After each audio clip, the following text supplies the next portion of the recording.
विन्यास्तहस्ते स्मृतिर्मधुनाब्जं कन्नात्पलकपुलमुखाब्जभासं गहनं तिरं नटवरगुपूर्णियपूर्णिकारं विभ्रदभाषकनकपतिसं वैजन्तिञ्चमाला गान्धावनरपधरे सुदय पुरय गोपविन्दय इन्दारणं शबदकुविशद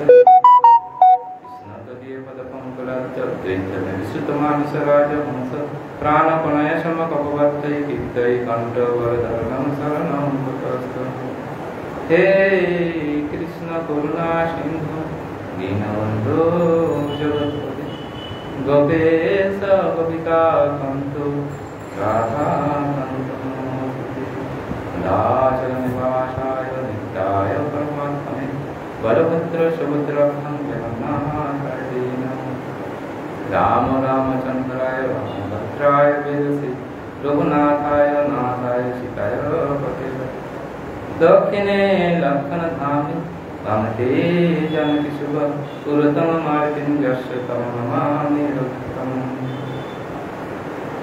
तप्तकाञ्चन गौराङ्गी राधे वृन्दावनेश्वरी वृषभानुसुते देवी नमामि गरीते वृन्दावै तुलसीदेवै या वै केशवस्य विष्णु भक्ति पदे देवी सत्यवत्यै नमो श्री कृष्ण चैतन्य नित्यानंद श्री अद्वैत गदाधर शिवासादि गौरभक्तवृन्द अमादिदेवं करुणानिधानं कमलवर्णं श्रीरावतारम् अपार संसार समुद्र सेतु भजमये भगवतः स्वरूपम् श्री कृष्ण चैतन्य नित्यानंद श्री अद्वैत गदाधर शिवासादि गौरभक्तवृन्द हरे कृष्ण कृष्ण कृष्ण हरे हरे हरे राम राम राम हरे हरे नमस्ते नरसिंहाय कुलालदायिने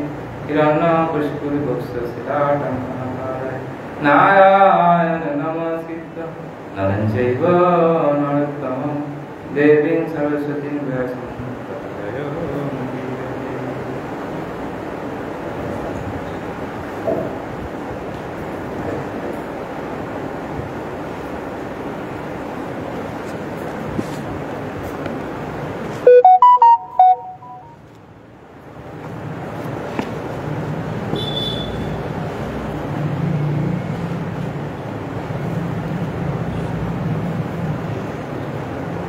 আমরা পূর্বে শ্রবণ করেছিলাম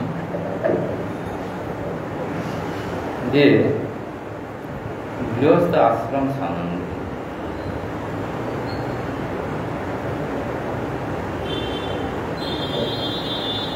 সেই গৃহস্থ আশ্রম সম্বন্ধে বলতে বলতে শেষে বলছেন যে ভক্ত গৃহস্থ গৃহ উচিত কর্মসমূহ দ্বারা আমার আরাধনা করিয়া গৃহে বাস অথবা বনে প্রবেশ করিবেন কিংবা পুত্রবান হইলে সন্ন্যাস স্বীকার করিবেন।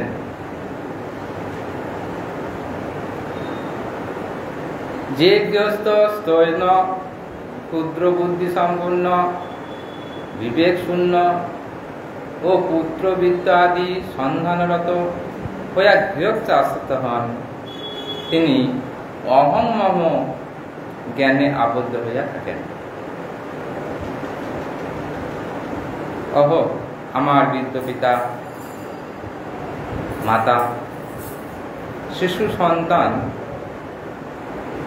ভার্যা এবং পুত্রগণ আমা ব্যতীত অতি দিনহীন দুঃখিত ও অনাথ হইয়া কিরূপে জীবন ধারণ করিবে? এরকম আসক্ত চিত্ত ব্যক্তি স্ত্রৈণ ব্যক্তি তাদের কি করতে হবে বলছেন না, অবিবেকী পুরুষ এই সকল ব্যক্তি হচ্ছে অবিবেকী, তাদের বিবেক উদিত হয়নি। অবিবেক পুরুষগণ গৃহে বাসনায় এই রূপে চিত্ত বিক্ষিপ্ত ও অতিপ্ত হইয়া আত্মীয়গণের চিন্তা করিতে করিতে মৃত্যুবরণ করে। মৃত্যুবরণ করার পর অতি তমসীজনই প্রাপ্ত হয়ে আছে। কেন? এদের চিন্তা করতে করতে, বিষয় চিন্তা করতে করতে তাদের কি না চিত্ত বিক্ষিপ্ত হয়ে যায়। অবিবেকী পুরুষগণ গৃহ বাসনায় এইরূপ বিক্ষিপ্ত চিত্ত, অর্থাৎ আগে বলে গেলেন যে আমি একমাত্র কর্তা, আমার বৃদ্ধা পিতামাতা, আমার স্ত্রী, শিশুগণ আছে, ছোট ছোট ছেলে মেয়ে, আমি ব্যতীত তাদের রক্ষা করতে আসে না। আমি যদি চলে যাই, আমি যদি তাদের না দেখি, তারা অনাথ হয়ে যাবে, দুঃখী হবে, দিন হবে। এ কথা এই হচ্ছে অবিবেকী পুরুষ। সেই রকম গৃহ বাসনায় এই রূপে বিক্ষিপ্ত চিত্ত, চিত্তটা সবসময় বিক্ষিপ্ত হয়ে আছে।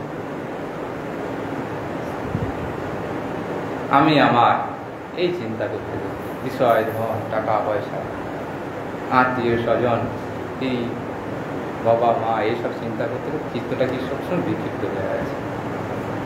শেষ বয়স তো, তখন তারা অন্য কোনো কাজ করতে পারে না, বসে বসে চিন্তা করছে কোথায় কি আছে না আছে। এই বিক্ষিপ্ত চিত্ত সারা জীবন ওই করে এসে শেষকালে ওই চিন্তাই করবে। তাই ওই চিন্তা করতে করতে বিক্ষিপ্ত অতিক্ত হইয়া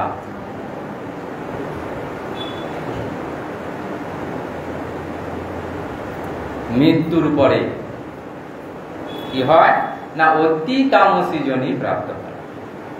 শুধু তামসী নয়, অতি তামসী জনি প্রাপ্ত হয়। এ কথা ভগবান উদ্ধৃতি করলেন। শ্রী ভগবান উবাচ বনং বিভক্ষ পুত্রেষু ভার্যং নাশো সহৈব বা বন এব বসত সন্তুষ্টি তৃতীয়ং ভাগম আয়ুষঃ।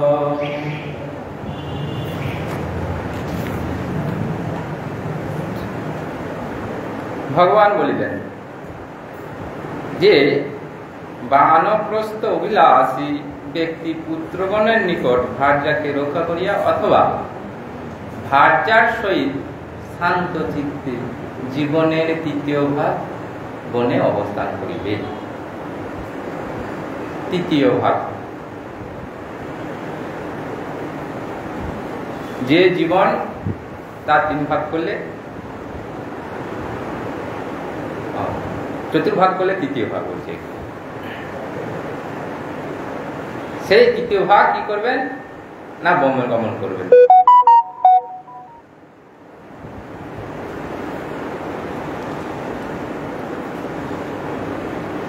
এখানে বলছেন 51 থেকে 75 বছর পর্যন্ত বনবাসে বিহিত।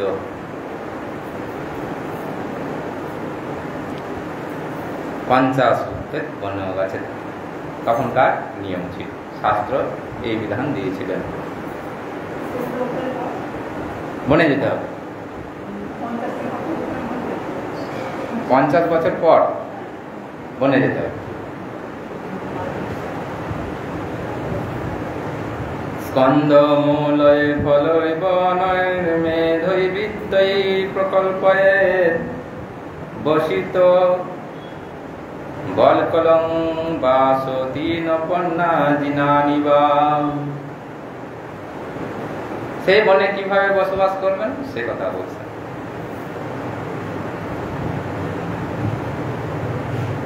কিভাবে জীবন ধারণ করবেন না বনই মেধই, অর্থাৎ বনের যে পবিত্র স্কন্ধমূল ফল, স্কন্ধমূল ফল, ফল দ্বারা মূল দ্বারা জীবন নির্বাহ করবেন। বনে স্কন্ধমূল, যদিও আমি দেখিনি, বনে পাওয়া যায়। সে স্কন্ধমূল খেয়ে জীবন ধারণ করবে। আর যে ফল হয় বনে নানা রকম ফল গাছ থাকে, সেই ফল খেয়ে জীবন ধারণ করবে। এবং আস্বাদন কি নেবে না বলকল, বলকল অর্থাৎ গাছের ছাল, তৃণ পত্র এবং মৃগচল দ্বারা কি করবে লজ্জা নিবারণ করে বসবাস করবে।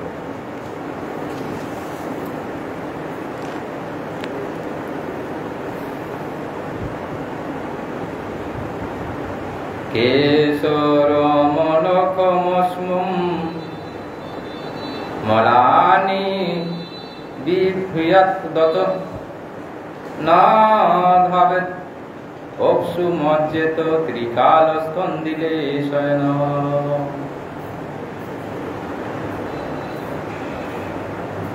আপনি কি কি করবে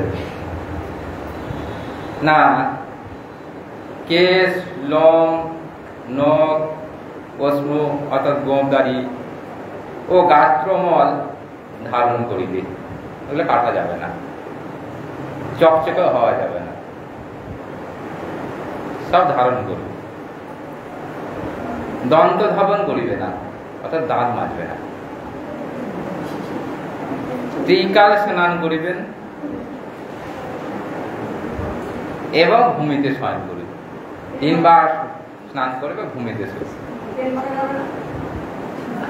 এখানে লোম, রোম, নখ, অশ্রু কাটতে বারণ করছে, গায়ের ময়লা তুলতে বারণ করছে, তা তেল কোথায় মাখবেন?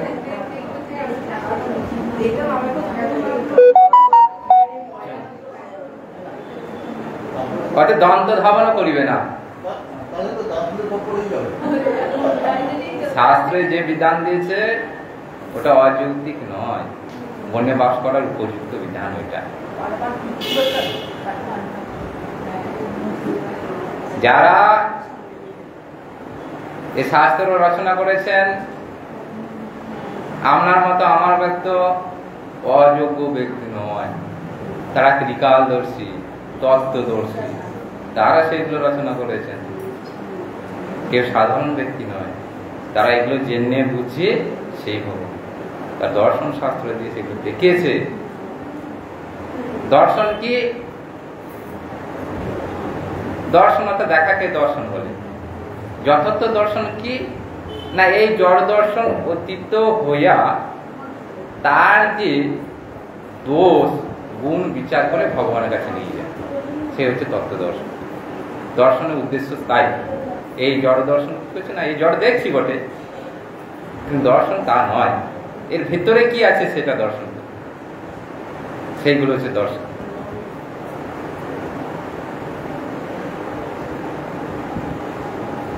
দ্বন্দ্ব ধাবন করিবে না, ত্রিকাল স্নান করিবে, সকাল, দুপুর, রাত্রে, এ সন্ধ্যে স্নান করবে এবং ভূমিতে শয়ন করবে, ভূমিতে শোবে, আরাম করে শোবার জন্য। তারা কি না তপস্যা করার জন্য বনে গেছে। কেন না এতদিন পর্যন্ত যে সংসার চক্রে ঘুরতে ঘুরতে সংসারে যে অভিনিবেশ আছে, সংসারে যে মোহ আছে, সংসারে যে প্রীতি আছে, সেটিকে কাটানোর জন্য, ত্যাগ করার জন্য। সেইগুলি যদি করবে তাহলে বনে যাওয়ার কোনো প্রয়োজন ছিল না। ওইখানে তো বনে তো কেউ আরামের জন্য যায় না। যে বনে যাবে সে কষ্ট পাবেই পাবে, সে যদি রাজার ছেলে হোক আর পূজার ছেলেই হোক।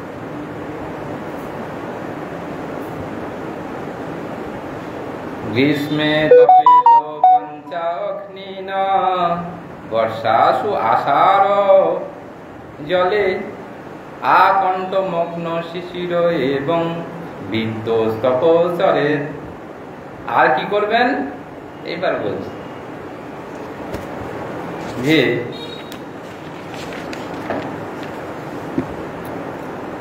পঞ্চতপা অর্থাৎ চতুর্দিকে অগ্নি জ্বেলে দেবে।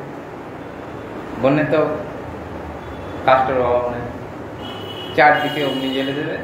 আর পঞ্চতপা আর একজন অগ্নিকে না সূর্যকে। এই পঞ্চতপা কি করবে না তপস্যা করবে, এই পঞ্চ অগ্নি উত্তাপ গ্রহণ করবে অর্থাৎ সহ্য করবে। বর্ষাকালে বৃষ্টির ধারা সহ্য করবে, বর্ষাকালে ঝমঝম ঝম করে বৃষ্টি বন্ধ হওয়ার না, সেটা সহ্য করবে, অর্থাৎ মাথার উপর দিয়ে যাবে।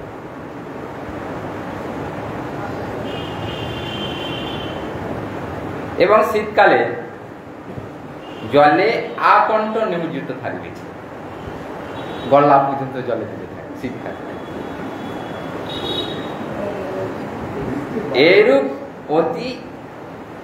এইরূপে তপস্যা চর্যা করিবে, অর্থাৎ এইভাবে তপস্যা করবে। তখনকার দিনে কি কঠিন নিয়ম, এইভাবে তপস্যা করতে হবে। কিসের জন্যে? না ভগবানের আরাধনার জন্য। মনটা বিষয় থেকে ভগবানের দিকে নিয়ে যাওয়ার জন্য। এত সহজে মন ছেড়ে দেবে না বিষয়।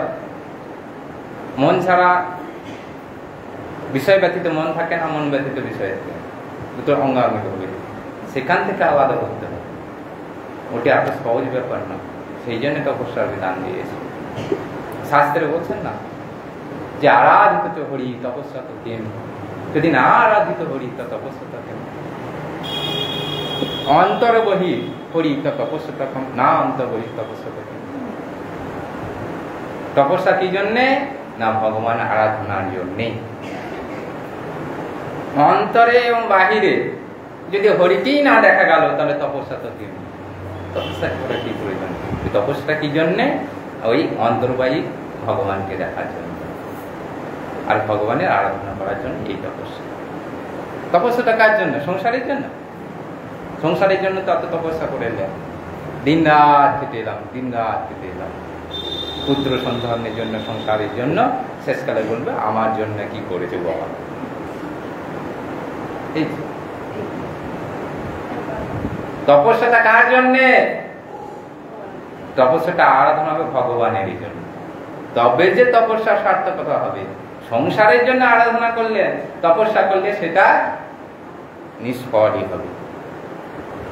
ক্লেশ ক্লেশ, সেটা কষ্ট ব্যতীত আর কিছু নয়। কষ্টের ফল কষ্ট, আর কিছু হবে না। তাই এখানে পঞ্চতপা হতে বলছেন। ওই জন্য বর্ষার জল সবটাই মাথায় ধারণ করতে বলছে, শীতকালে গলা পর্যন্ত জলে ডুবে থাকতে বলছে। তাতে কি হবে না, দেহের যে মোহ, এই মোহটা কাটার জন্য। তথাপিও কাটে না। অগ্রে বন্যে পিচে ভান, রাত্রে সমর্পিত চিবুক যান, কলিতলে ভিক্ষা তলুতলে বাস, তথাপি না মুঞ্চ তাসা বাস, ভজ গোবিন্দম মুরারি। শঙ্করাচার্য বললেন তাতেও আসা যাচ্ছে না।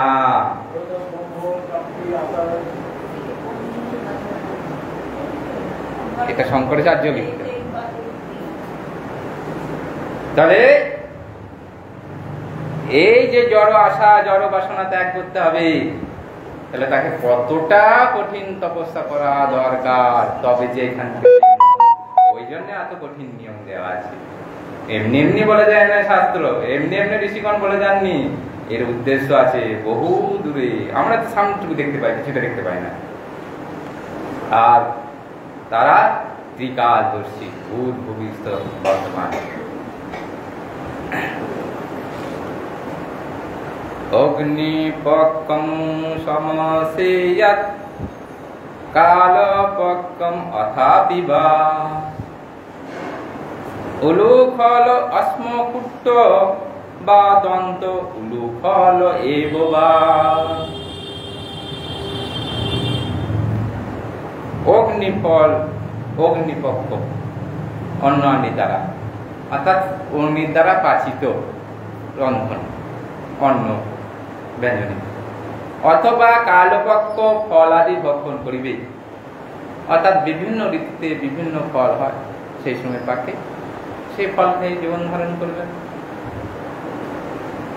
উদুখল বা পোষ্ঠর দ্বারা আহার কার্য কুটিত করিবেন। অর্থাৎ যেগুলো কুটা দরকার, ছাল ছাড়ানো দরকার। আগেকার দিনে উদুখল ব্যবহৃত হতো ধান ভানার জন্য, সেই উদুফল ব্যবহার।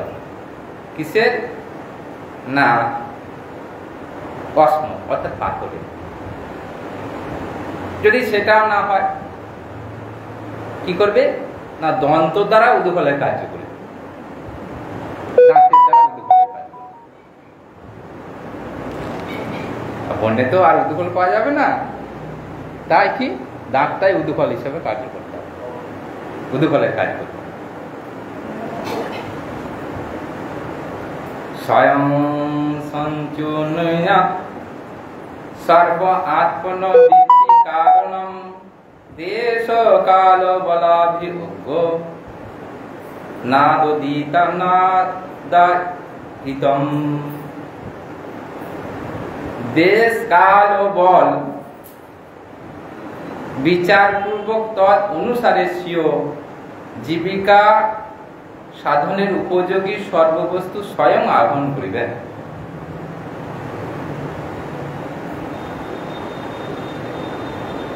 দেশ অর্থাৎ যে স্থানে রয়েছে, কাল সময় ও বল শারীরিক সমর্থন বিচারপূর্বক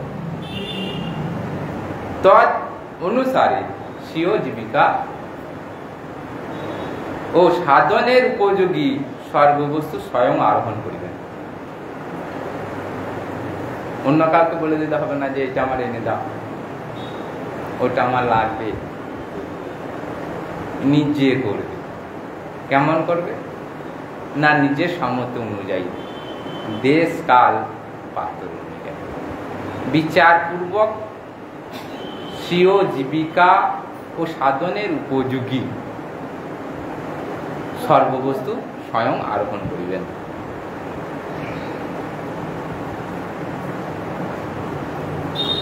এই সময়ে সঞ্চিত বস্তু অন্য সময়ে গ্রহণ করিবে না।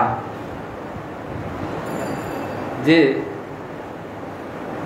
আজকে গেলাম অনেক নিয়ে এসে ঘরে জড়ো করে রেখে দিলাম, কালকে 2 দিন 4 দিন আর কষ্ট করতে হবে না, তা হবে না।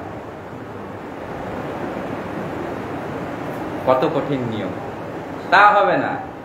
ওটা সঞ্চয় করা যাবে না, যেটুকু নিয়ে আসবেন সেই দিনের জন্য, আবার পরের দিন যেতে।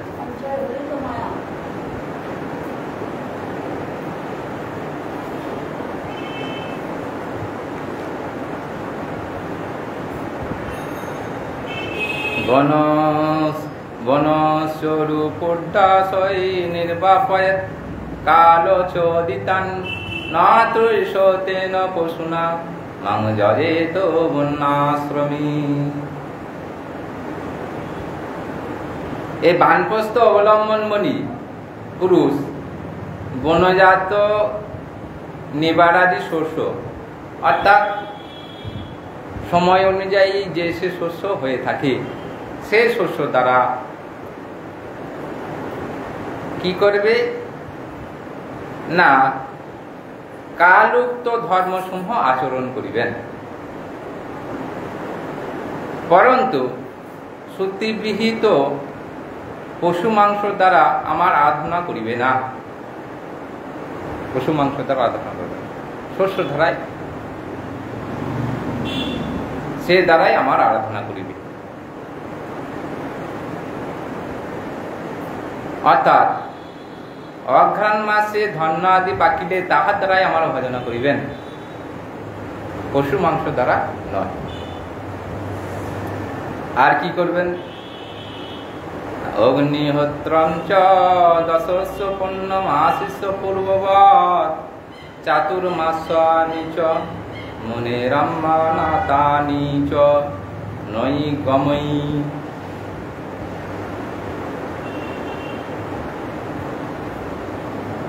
বানপ্রস্থ অবলম্বনে পুরুষ এর পক্ষে বেদ বিহিত যে গৃহস্থ আশ্রমের ন্যায় অগ্নিহোত্র, প্রতিদিন সকালে অগ্নিহোত্র করবে অর্থাৎ হোম করবে।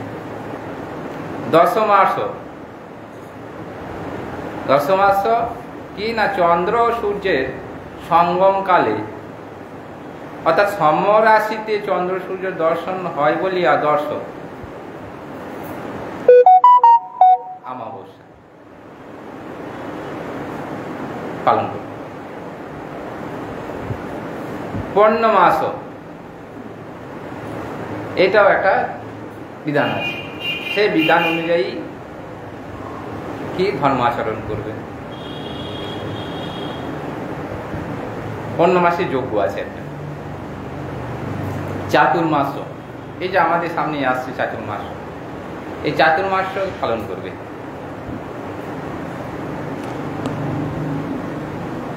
সে অনেক নিয়ম আছে, সেই নিয়ম অনুযায়ী চলবে। সে বনে গিয়েও সেই চাতুর্মাস পালন করবে। এবং চিরেন তপস্যা মনির ধর্ম নিসন্তত মাং তপময়ম আরাধ্য ঋষি লোকাদ উপৈতি মাম।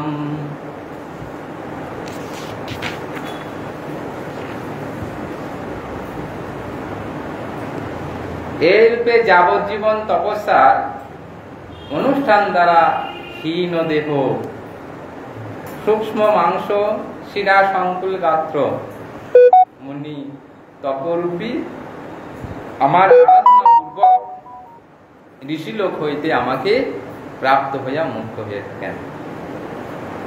তপস্যার ফলে কি হবে না, ক্ষীণ দেহ, পাতলা দেহ, কেমন শরীর, শিরা সংকুল, শিরাগুলো ড্যাব ড্যাব করবে, হীনকায়। তপস্যা করতে করতে এরকম অবস্থা হবে।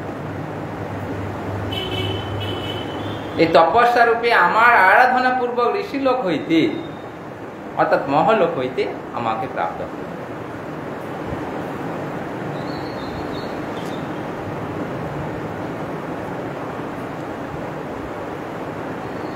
যস্তু এতৎ ইচ্ছৎ সংকীর্ণং তপ নিশ্চয়ং মহৎ কামাপসয়ে সে যুঞ্জত বালিশ কো পরতস্তত।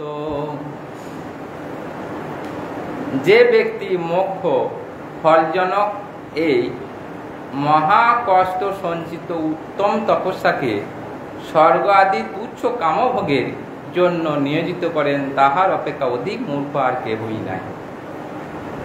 এই যে তপস্যা, এই তপস্যা করে ফলে শেষকালে যদি বলে যে আমি স্বর্গ লাভ করব, কি মোক্ষ লাভ করব, তাতে কি বলছে, তার মতো আর মূর্খ আর কেউ নাই। কেন? স্বর্গ যদি লাভ হয় তা খাল কি হবে না, কালে সেটা ধ্বংসপ্রাপ্ত হবে। সে স্বর্গলোকই থাকবে না, তো স্বর্গ খুব থাকবে কি, একদিন না একদিন স্বর্গলোক থাকবে। হীন মুক্তলোক মর্তলোক ভীষণ।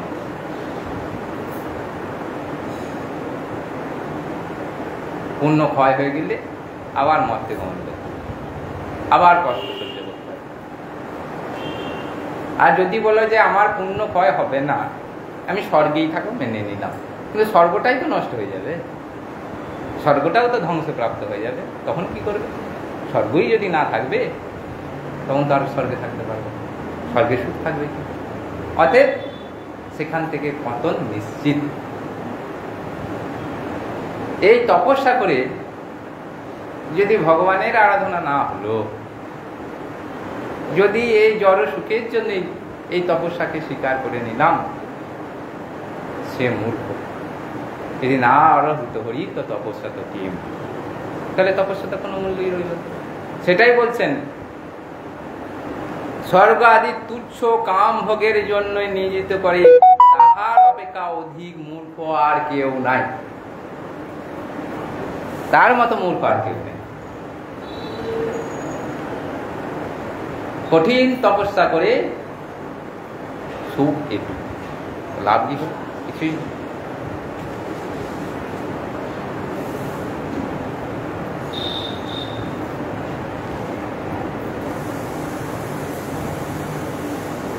যদাসো নিয়ম কল্পয় জরায়া জাত বেপুত্রুঃ আত্মন্ন অগ্নিন সমারভ্য মচ্চিত্ত অগ্নি সমাবিশেত।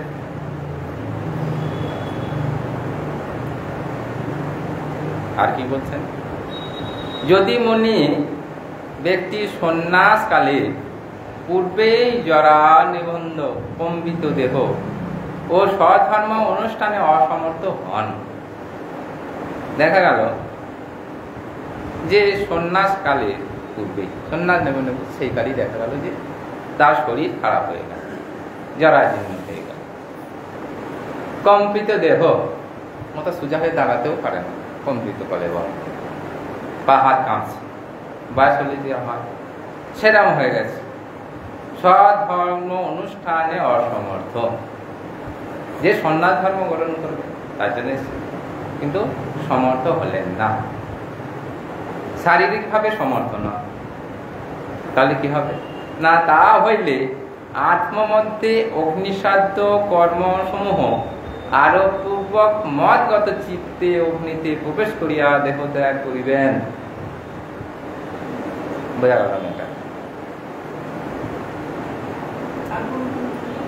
বলছি, ভগবানে চিত্ত অর্পণ করিলে আর শরীর বিনাশ করিবার প্রবৃত্তি হয় না।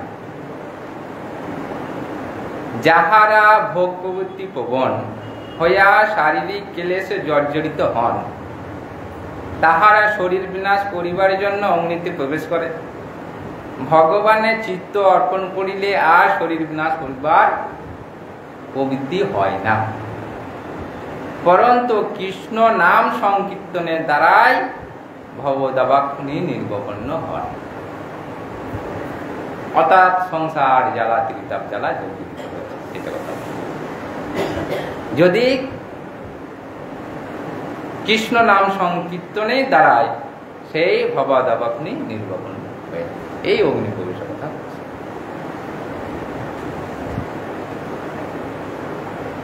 যদা কর্ম বিপাকেষু লোকেষু নিরয়া আত্মসু বিরাগ জায়তে সম্মগ্নস্তাগ্নি প্রব্রজেৎ ততঃ। যদি কর্মফলজনিত পরিণাম দুঃখকর,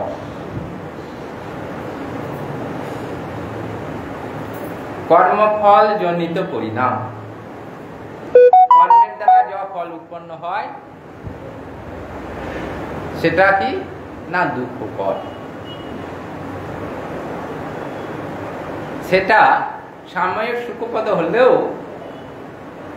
পশ্চাতে দুঃখপদ, কর্মজনিত ফল সৎসার অভদ্র যায়।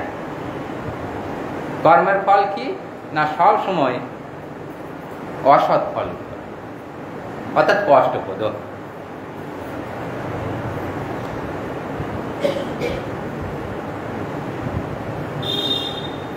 পরিণাম দুঃখকর। ব্রহ্মলোক পর্যন্ত যাবতীয় লোককে সাম্যকভাবে বিরাগ উৎপন্ন হয়।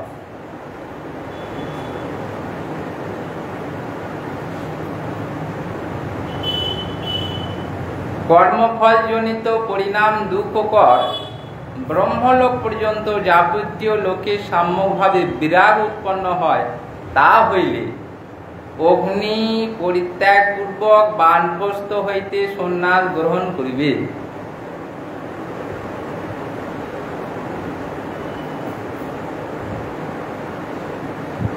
কর্মফলজনিত দুঃখকর ব্রহ্মলোক পর্যন্ত যাবতীয় লোক সাম্যক রূপে বিরাগ উৎপন্ন।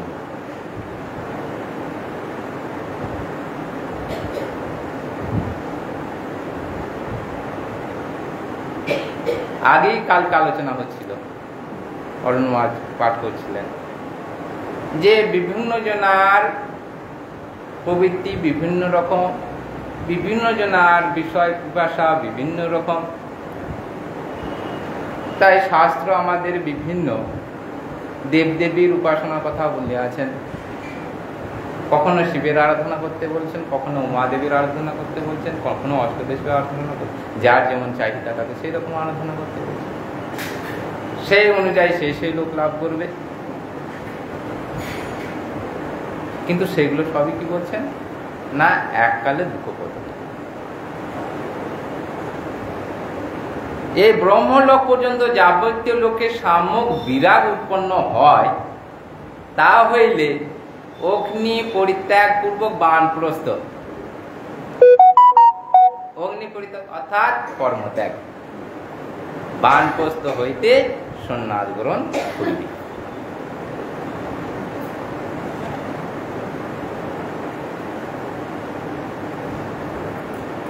ইষ্টান যথোপদেশং মাং দত্তা সর্বসং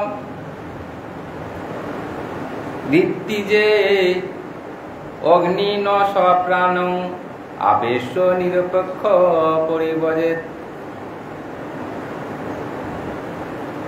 যথাবিধি যোগ্য দ্বারা আমার আরাধনা, ঋত্বিককে সর্বস্ব দান এবং আত্মমধ্যে অগ্নিসমূহে আরোপ পূর্বক নিরপেক্ষ চিত্ত সন্ন্যাস গ্রহণ করিবে।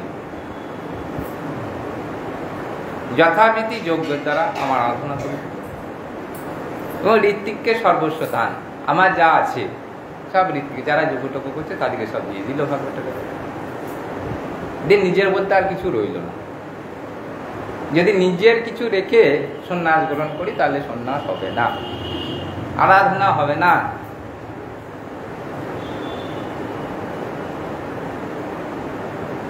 মহাপ্রভুর সঙ্গে যাচ্ছিলেন তার সেবক, কি নাম যেন? কালী কৃষ্ণ। প্রথমে যখন যাচ্ছিলেন মহাপ্রভু কৃষ্ণ সনাতন গোস্বামীর সঙ্গে, কি নাম জানে সেবকটার? যে ভূঁইয়ার কাছে গিয়ে ধরা পড়লো যে সনাতন গোস্বামী বলছেন যে ভূঁইয়া মালিককে যে আমাদেরকে আমরা গোবিন্দ না,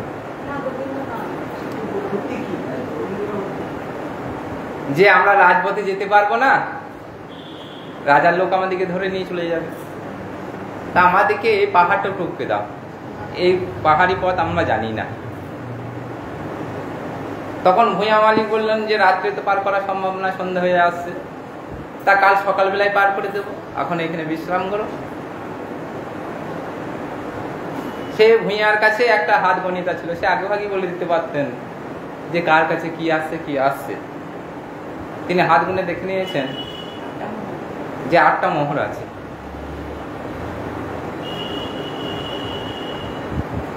তখন সব ব্যবস্থা করে দিলেন। সনাতন গোস্বামী মন্ত্রী, তার বুদ্ধিও সেরকম, কি ব্যাপার, এই অপরিচিত ব্যক্তি আমাদেরকে সমাদর করে থাকতে দিলেন, আবার খাওয়ার ব্যবস্থা করে দিলেন, সব জোগাড় করে দিচ্ছেন, আরামে থাকুন। এরকম ব্যবহার তো কোনোদিন হয় না। স্বার্থ ব্যতীত নিজের ছেলে পর্যন্ত এরকম ব্যবহার করে না, দেখে না, তো এ তো অপরিচিত, এ কি করে সম্ভব, কিছু এর মধ্যে রহস্য আছে। তখন তার সেবক বলছে, শোনো তোমার কাছে কিছু আছে? বলছে হ্যাঁ 7টা মোহর আছে। বলছে শিগগিরই দিয়ে দাও, মানে মেরে ফেলবে আমাকে।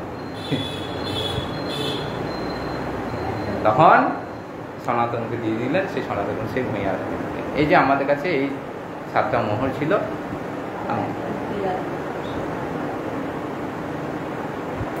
দিয়ে চলে এলেন।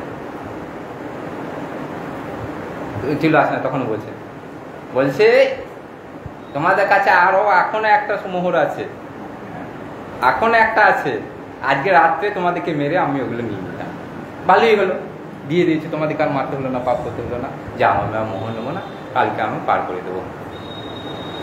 সকালের বেলায় পার করে দিয়ে তখন বলছেন যাও আমার সঙ্গে এসো না, তোমার দ্বারাই ভজন হবে না। তার সেবককে পাঠিয়ে দিলেন, বলছে তোমার দ্বারাই ভজন হবে না। কেন হবে না?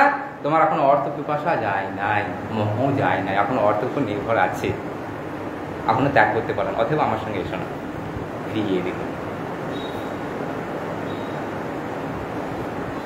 এরা সব কি না ভজনের আদর্শ দেখাচ্ছে না, ভজনের পথ দেখাচ্ছে, যে অর্থ থাকলে, অর্থ সঞ্চয় করলে ভজন হবে না, অর্থ ত্রা দেবে। অর্থের একটা জ্বালা আছে, যাদের আছে তারাই জানে, সব সময় জ্বালাবে, এটা করো, এটা করো, সেটা করো, এটা লাগবে, ওটা লাগবে, সেটা লাগবে। যার অর্থ নাই সে চুপচাপ বসে জানে আমার কিছুই নাই, ভগবান ছাড়া আর গতি নাই, এটাই স্বাভাবিক। তাই কি বললেন, যা কিছু সমর্থ সব ঋত্বিক দিকে দিয়ে দিতে, কিছু রাখবে না। কিছু রাখলে সেটা পেশ টেনে ধরবে, যাকেই রাখবে সেই টেনে ধরবে, যতটুকু রাখবে ততই চাও। অতএব সব দিয়ে দেবে, সব দিয়ে তবে যে সন্ন্যাস ধর্ম গ্রহণ করবে। কিছু বেঁধে রেখে সম্বল রেখে দিয়ে সন্ন্যাস পাওয়া যাবে না। সেটাই বললেন, সর্বস্ব দান এবং আত্মমধ্যে অগ্নিসমূহের আরোপণ পূর্বক নিরপেক্ষ চিত্ত সন্ন্যাস গ্রহণ করবে, উপেক্ষা শূন্য। আমার এটি দিলে চলবে, অমুক লোক এইটি দিয়ে যাবে তারপরে আমার হবে, এরমটি নয়। ভগবানের ইচ্ছায় যেতে সে জুটলো বা নাই জুটলো, সেটা নিয়ে সন্তুষ্ট থেকে তবে যে সন্ন্যাস ধর্ম গ্রহণ হবে, তবে যে ভগবানের আরাধনা করা যাবে, তার আগে নয়। ভগবানের আরাধনা এত সোজা ব্যাপার নয়। মুখে যতটা বলা সোজা, কাজে তার সে কত গুণ অধিক। কষ্ট যারা ভজনের পথে এসছেন তারাই জানেন। তাই বললেন সব ত্যাগ করে দিয়ে সন্ন্যাস গ্রহণ করবেন।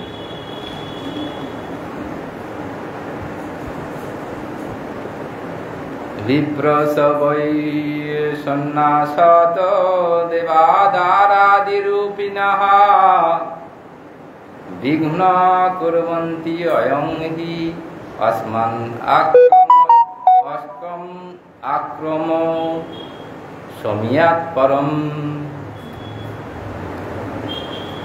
এই সন্ন্যাস ধর্ম অবলম্বী পুরুষ আমাদিগকে অতিক্রম করিয়া পর ব্রহ্ম লাভ করিবে, এইরূপ চিন্তা করিয়া দেবগণ ভার্যাদি বেশ ধারণ পূর্বক সন্ন্যাস গ্রহণ ইচ্ছুক পুরুষের ভিন্ন আচরণে পবিত্র হইয়া থাকেন।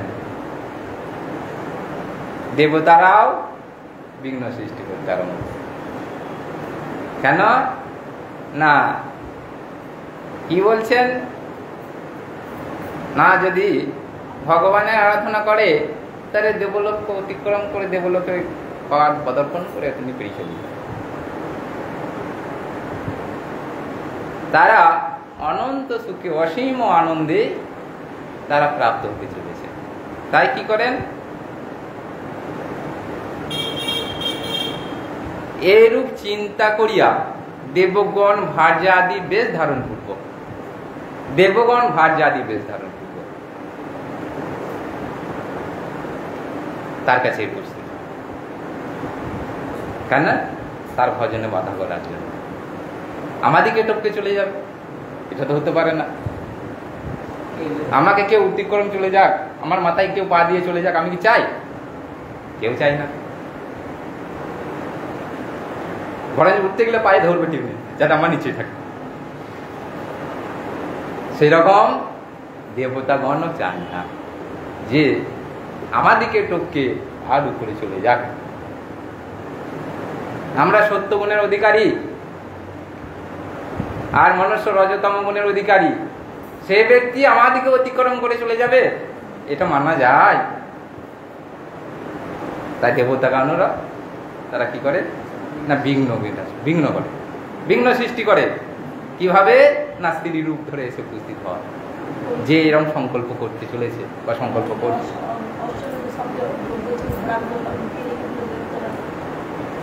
বেশ ধারণ পূর্বক সন্ন্যাস গ্রহণ ইচ্ছুক পুরুষের বিঘ্ন আচরণে পবিত্র হইয়া থাকে, কিন্তু তিনি তাহা গণনা করিবেন না।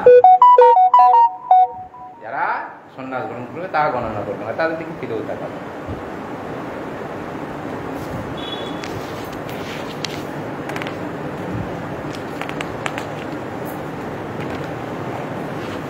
না। ওদের কবলে পড়লে সব শেষ হয়ে যাবে। সেই গৌর কিশোর বলছিলেন না, তিনি তার শিকায় কিছু খাবার রেখেছেন।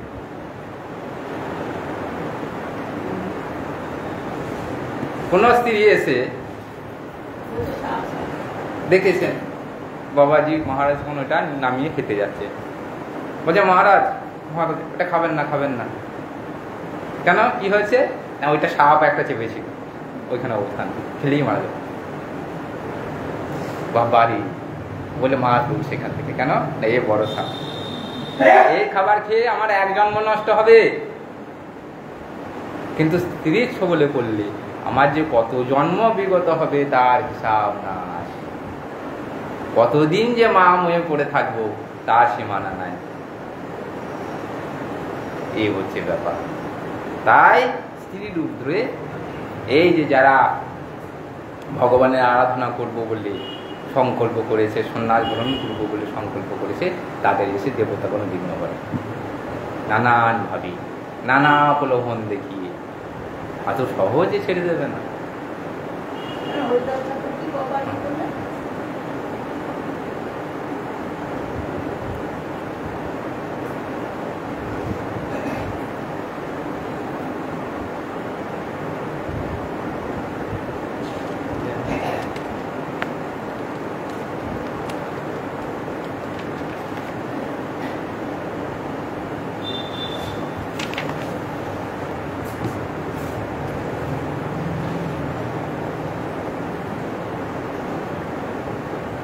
বিবিহে চেত মনির বাস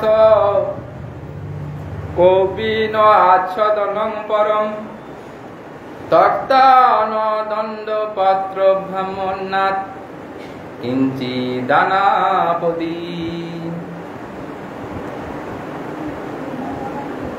সন্ন্যাসী যদি কৌপিনাদি অতিরিক্ত বস্ত্র ধারণে ইচ্ছুক হন, তাহলে যে পরিমাণ বস্ত্রে কৌপিন মাত্র আচ্ছাদিত হন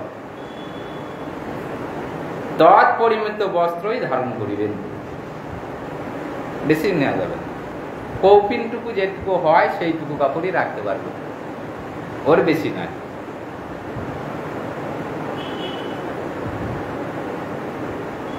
আপদকাল ব্যতীত অন্য সময়ে দণ্ড কমণ্ডল ভিন্ন অন্য কোন পূর্ব পরিত্যক্ত বস্ত্র গ্রহণ করিবেন না। কি বললেন? যে যেগুলো পরিত্যাগ করে দিয়েছেন সেগুলো পুনরায় আর নিতে পারবে না। কি থাকবে না? দণ্ড আর কমণ্ডল, ভিন্ন অন্য কোন পূর্ব পরিত্যক্ত বস্তু গ্রহণ করিবে না।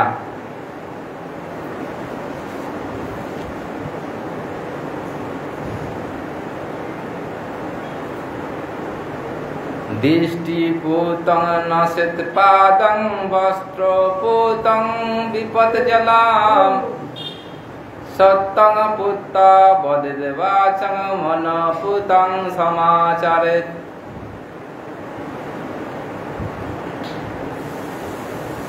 আর কি বললেন? যাহাতে কোনো প্রাণী হিংসা না হয় সেইরূপ চতুর্দিকে দৃষ্টিপাত পূর্বক পদ বিক্ষেপ করিবেন। অর্থাৎ আমি চলে যাচ্ছি গোয়ারের মতো, সেরকমটি করলে হবে না। আমার পায়ের আঘাতে যেন অন্য কোনো প্রাণীর মৃত্যু না হয় বা ক্ষতি না হয়।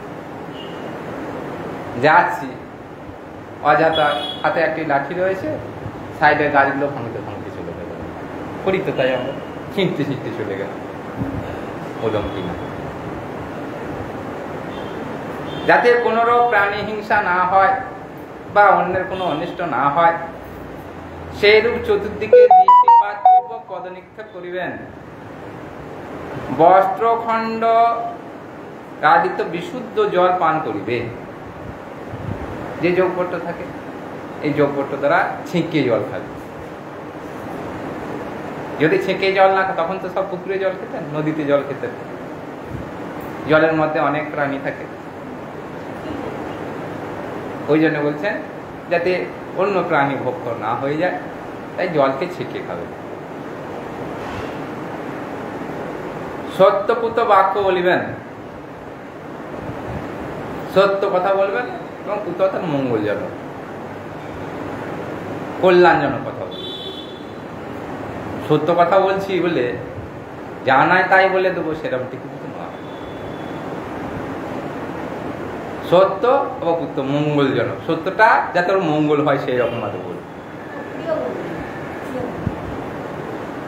প্রিয় বলে। এবং মন্যপুত কার্যে আচরণ করিবে। আমরা অনেক সময় এমন কাজ করে বসি, সে কাজের ফলে এখন দীর্ঘদিন সেটা নিয়ে অনুশোচনা হয়, অনুশোচনা চলতে থাকে যে এটা না করলেই হতো, এটা ভুল করে দিচ্ছি, এটা করা উচিত হয় নাই। এরকম কাজ করবে না, সবসময় যেটা মন কুতকুত করবে, মন্যপুত কাজ করবে, যেন মন শান্তিতে থাকতে পারে, সেটার মতো কাজ করবে।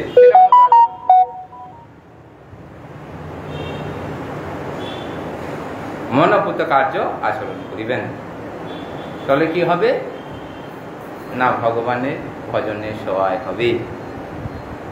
আর যদি মনপুত না কার্য করি মন সেখানেই পড়ে থাকবে, এদিকে ভজন করছি, মালা করছি, কিন্তু মনটা ঢুকে যাচ্ছে, এটা না করলেই হতো, এটা না করলেই হতো, চিত্ত নির্মল হবে।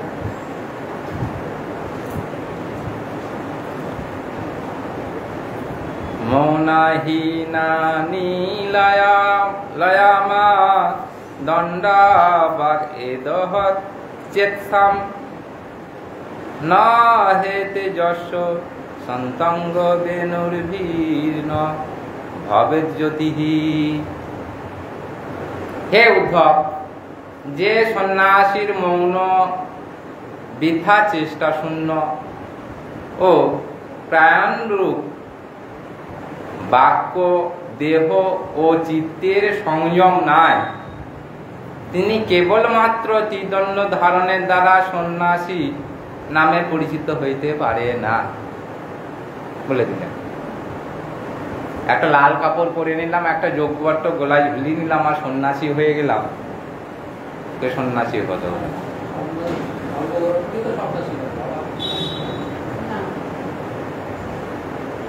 সন্ন্যাস কি বলছেন, কি বলছেন? যে সন্ন্যাসীর মৌন, বৃথা চেষ্টা শূন্য ও প্রাণম রূপ বাক্য, দেহ ও চিত্তের সংযম নাই, তিনি কেবলমাত্র ত্রিদণ্ড ধারণের দ্বারা সন্ন্যাসী নামে পরিচিত হইতে পারে না। সেটা কেমন?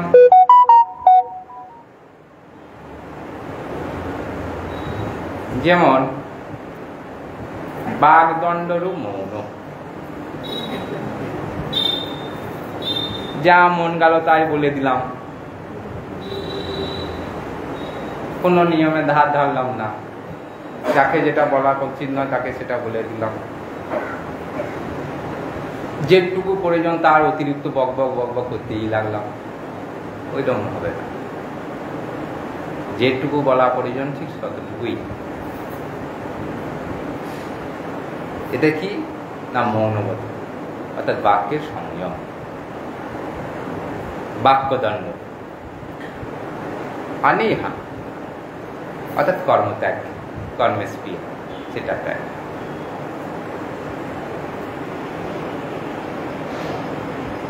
কর্মত্যাগ হচ্ছে কি দেহদণ্ড।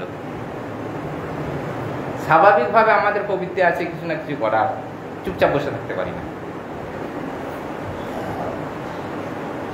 একটা বাচ্চা শিশুকে কিছুই জানে না, তার মানে এটা নিয়ে ফুটবে, ওটা নিয়ে ছুটবে, এটা নিয়ে টানাটানি করবে, কেন না সকলের মধ্যে কর্মস্পৃহা রয়েছে, একবার সিদ্ধহস্ত হয়ে আছে, সে কর্মে অনীহা, সেই জড় কর্ম থেকে সরে আসতে হবে। এটা কি না দেহ আর প্রাণায়াম অর্থাৎ চিত্তদণ্ড, চিত্তকে নির্মল রাখা। এই তিনটি যার নাই তাকে সন্ন্যাসী বলা যাবে না। যার চিত্ত সংযম নাই, বাক্য সংযম নাই, কার্য সংযম নাই, সেই ড্রেসটা পরে নিলেই সন্ন্যাসী হবে না। যে ত্রিদণ্ড কায় মন ও বাক্যে ভগবানের সেবার নামই হচ্ছে ত্রিদণ্ড। সেটা সবসময় কি জন্য হবে না, ভগবানের সেবার উদ্দেশ্যে, তখন তাকে সন্ন্যাসী বলা হয়। আমি দুটো ভগবত কথা শিখে নিয়েছি, মুখস্থ করে নিয়েছি বলে আমার অর্থ সঞ্চয় করলাম, বেশ শরীরটি বাগিয়ে নিলাম অর্থ করিয়ে দিয়ে, মাথায় টাক ফেলে দিলাম, হতে হবে না। সেটা ভগবানের উদ্দেশ্যেই যেন হয়, আমার জড়স্বার্থের জন্য নয়, এমনকি সূক্ষ্মতেও নয়, সূক্ষ্ম স্বার্থের জন্য নয়, প্রতিষ্ঠার জন্য নয়, তবে যে সন্ন্যাসী হবে।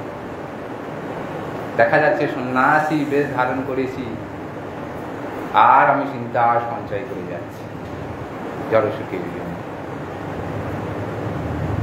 তাকে সন্ন্যাসী বলা যাবে না। সন্ন্যাসী যে নিয়েছে, সন্ন্যাসীর যে নিয়ম যথাযথ পালন করে থাকেন, তিনি যথার্থ সন্ন্যাসী।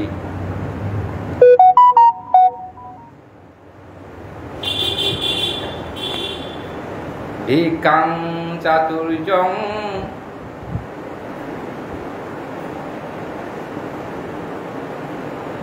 ভিক্ষাং চাতুর্ষো বর্ণেষু গর্হণা বর্জয়েত চরেন সপ্ত আগম সংকৃপ্তা তুষেত লব্ধেন তাবতা।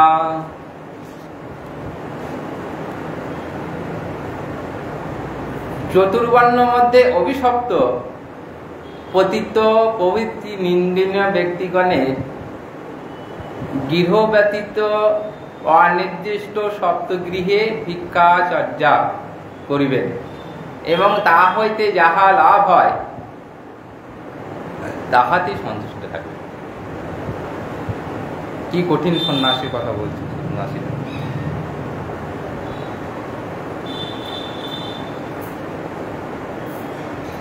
চাতুর্বর্ণ মধ্যে অভিশপ্ত পতিত, অভিশপ্ত অর্থাৎ অভিশাপ দিয়েছে, অন্যায় কার্য করেছে বা পতিত হয়ে গেছে, সে বর্ণাশ্রম থেকে, তার বাড়িতে ভিক্ষা দেবে না, না ব্যতীত মানে তাকে বাদ দিতে, অনির্দিষ্ট সপ্তগৃহে, কোনো নির্দিষ্ট নয় যে আমার বাড়ি ধরা আছে, ওই বাড়িতে যাবো, ওই বাড়িতে যাবো, ওই বাড়িতে যাবো, সেই বাড়িতে যাবো, এই 10-12টা বাড়ি আর প্রতিদিন যাবো, কিছু না, সেরকম না, অনির্দিষ্ট। বিভিন্ন দিন বিভিন্ন বাড়ি, 7টি গৃহে ভিক্ষা করবে, এই 7টি গৃহে ভিক্ষা করবো, যা পাবে সপ্তগৃহে ভিক্ষা কার্য করিবে, এবং তা হইতে যাহা লাভ হয় তাহাতেই সন্তুষ্ট হইতে, তার দ্বারাই সন্তুষ্ট থাকতে হবে।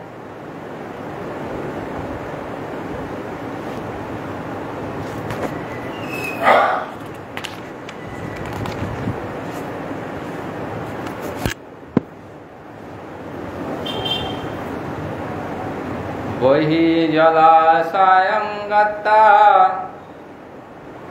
তত্র উপবর্ষং বাগযতঃ বিভজ্য পতিতং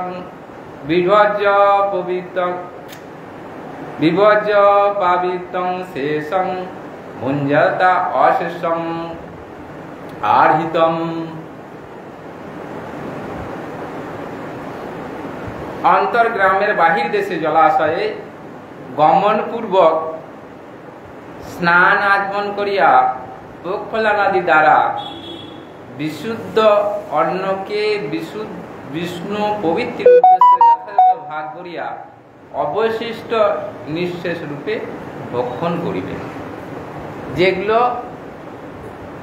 অর্জিত হয়েছে ভিক্ষার দ্বারা, সেগুলো নিয়ে কি গ্রামের বাইরে চলে যাবে, গ্রামের বাইরে জলাশয় অর্থাৎ পুকুর দেখে সেখানে গিয়ে স্নান করবে, আচমন করবে, প্রক্ষালন করবে, পাক করবে, যা করবে।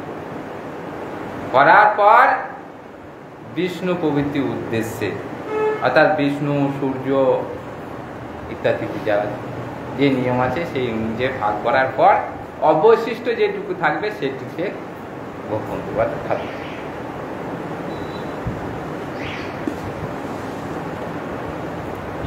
एको चरित महितम एतत् निसंग संयत इंद्रियः आत्मक्रियं आत्मरतं आत्ममान समदर्शनः।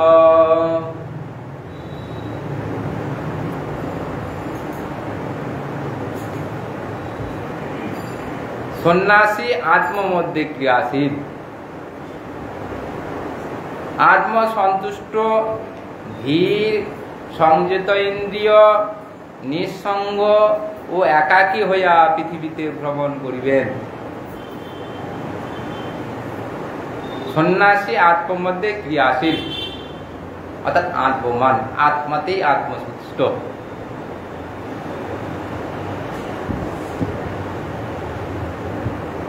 যিনি পরমাত্মা অনুভব করেন এবং পরমাত্মা অনুভব করিয়া সন্তুষ্ট থাকেন, তাহার সাথে ক্রিয়া করেন, সেই হচ্ছে কি না আত্মবান বা আত্মমধ্যস্থ ক্রিয়াশীল।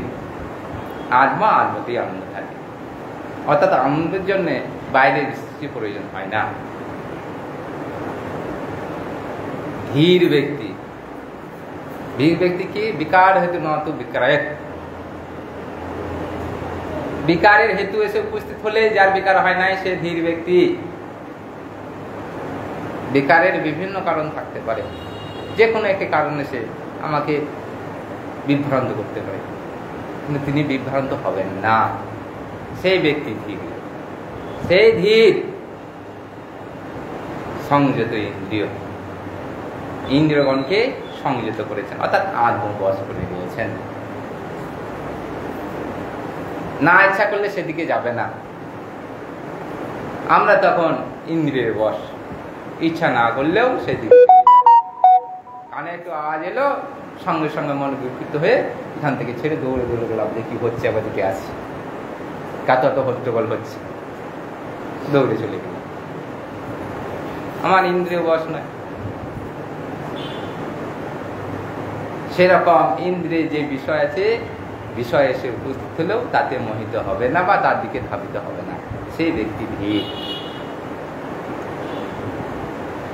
ধীর এবং সংযত ইন্দ্রিয়, নিঃসঙ্গ, নিঃসঙ্গ অর্থাৎ বিষয় সঙ্গ রহিত, জড় সঙ্গ রহিত, নিঃসঙ্গ।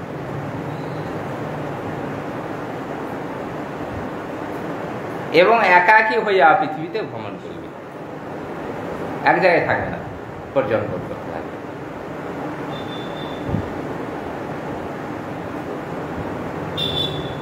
चलता सादा बहती नदी सर्वदा निर्मल रहती है। যে নদীর জল বয়ে যাচ্ছে সেই জল সবসময় নির্মল থাকে, আর যে সাধু চলতে থাকে অর্থাৎ তীর্থে তীর্থে ভ্রমণ করতে থাকে সে নির্মল থাকে। কেন?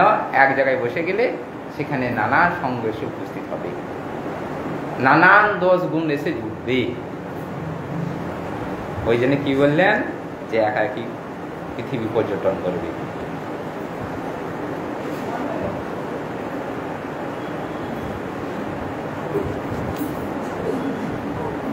তাহলে আজকে এখানে বিশ্রাম।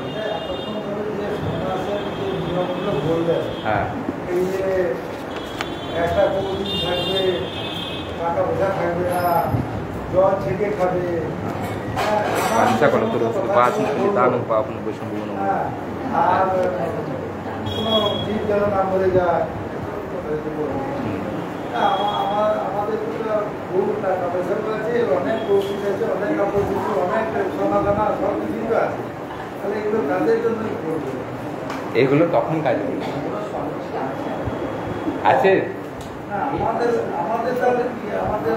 আমাদেরও এগুলো প্রযোজ্য, যেটুকু প্রয়োজন আমাদের হচ্ছে,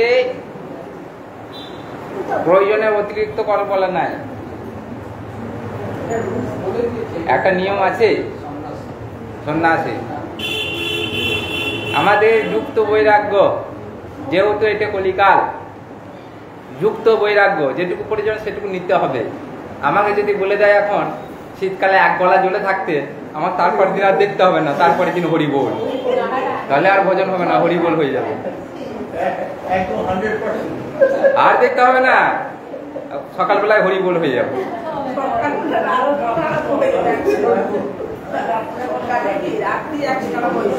এইগুলো কোন সময়ে? ওই সত্য, তেতার, দাপড়, এইগুলো তেতার আর দাপড় এই সময় বলা আছে। সন্ন্যাসীর কি নিয়ম, কি কঠিন তপস্যা। তা বলে আমাদের এই তাদের বলে দিয়েছে বলে আমাদের ছাড়েন দেবো তা নয়, আমাদের জন্য প্রযোজ্য, আমাদের জন্য ছাড় নয়। যেমন বলতে 7টা বাড়ি ভিক্ষা করতে, অনেক বাড়ি ভিক্ষা করতে। ওইটা একা কি বলেছে, একা কি কথা বলেছে, নিঃসঙ্গের কথা, একা একজন একা কি বলে। যারা মঠে বাস করেন, যিনি রক্ষক, তারা সঞ্চয় করবে। কি জন্যে? নিজের জন্য নয়, সব মঠের জন্য, নিজের অ্যাকাউন্টে নয়। আর যারা ব্যক্তি আছে তাদের আর কোনো প্রয়োজন নাই, কারণ গৃহস্বামীকে আশ্রয় করলে তাদের আর কিছু প্রয়োজন নাই। গৃহস্বামীকে বাদ দিয়ে নিজে যদি আশ্রয় করে সেটা অন্যায়, সেটা সন্ন্যাসের কোনো কথা রইল না। এটা সন্ন্যাসী বানপ্রস্থের পরে স্টেজে কথা বলা হচ্ছে, সন্ন্যাসের কথা বলা হচ্ছে। বানপ্রস্থ হলে তাকে সন্ন্যাসী বলবে, সেই কথা বলা হচ্ছে। এখানে সবসময় বলছেন ত্রিদণ্ড কায় মনো বাক্যে, কায় মনো বাক্যে যদি ভগবানের সেবা হয় তবে তাকে ত্রিদণ্ডী। কায় মনো বাক্যে যদি আমার স্বার্থ অন্বেষণ হয় থাকে, তাহলে তাকে সন্ন্যাসী বলা যাবে না।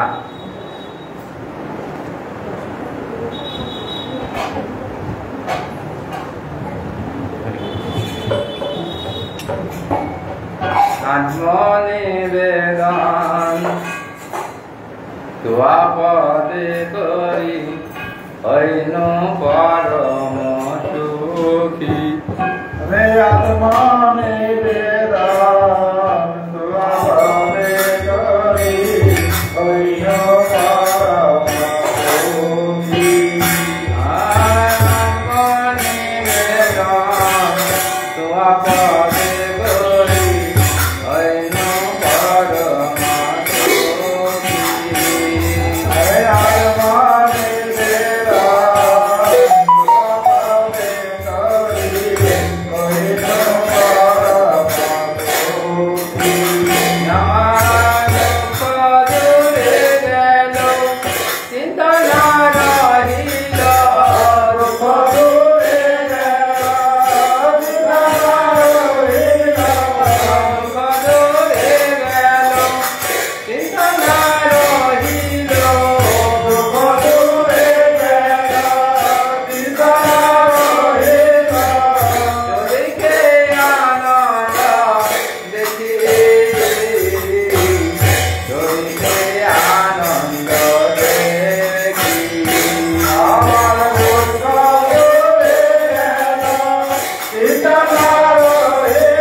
আনন্দে ডুবিয়া তোমার সেবা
लीला पुष्पाद श्री श्रीमती साक्षी महाराज की जय नित्य लीला महाराज की जय नित्य लीला सिद्धांत सरस्वती जगत गोपाल की श्री श्री विश्वदास बाबा जी महाराज जी ठाकुर जय वैष्णव ठाकुर बाबा जी महाराज की श्री वैष्णव रघुनाथ के गोपाल चैतन्य महाभागवत गीता वेद पुराण वेदांत रामायण महाभारत श्रीमद भागवत ग्रंथ जय जय जय चैतन्य की प्रकाश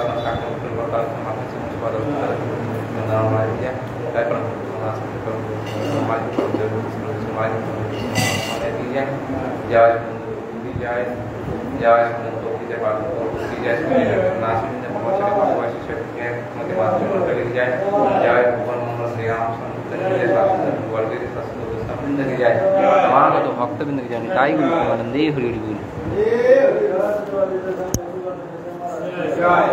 बोल।